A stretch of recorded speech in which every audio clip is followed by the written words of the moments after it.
ID Genève est une marque de montres, une marque de luxe. Première marque au monde qui est 100% basée sur l'économie circulaire. Tout ce que la marque elle propose, elle est faite avec une attention particulière sur les émissions, par exemple CO2, la production locale, les matériaux qu'on utilise, les envois.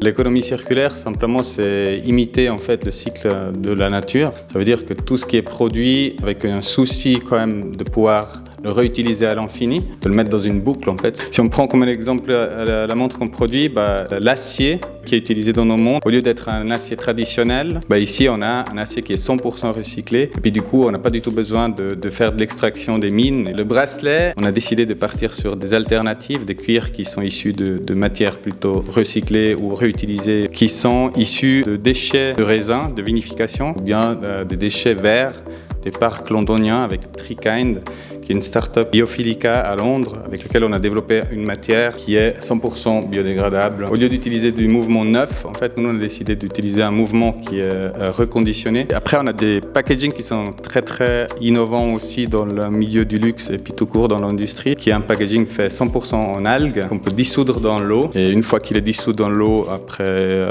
quelques jours, on peut même l'utiliser comme fertilisant. Ça, on est les premiers à utiliser. D'ailleurs, avec nos plats, on a développé cette matière. Eux, ils n'avaient pas encore fait de packaging tout court avec cette matière en algues dures, compressées comme ça.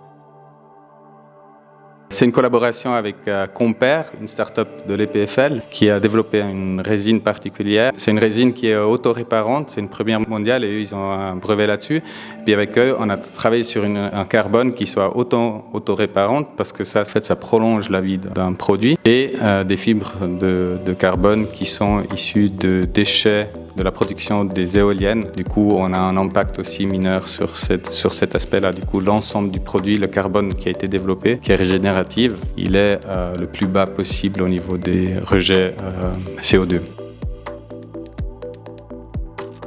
Ce qui l'a intéressé dans la marque, j'imagine, c'est quand même cette dimension de responsabilité de concevoir le luxe différemment et puis d'avoir un angle d'attaque qui soit très différent des marques existantes jusqu'à là. Et puis de le promouvoir aussi, d'essayer de faire bouger les choses dans ce domaine. Là, on est très fiers, je crois, c'est qu'il n'est pas chez nous comme un ambassadeur. On n'achète pas cette personnalité ou bien son nom, mais il est là parce qu'il voit l'intérêt dans la démarche de la marque. Et puis je crois que ça c'est d'autant plus touchant pour nous et puis d'autant plus positif pour la marque aussi.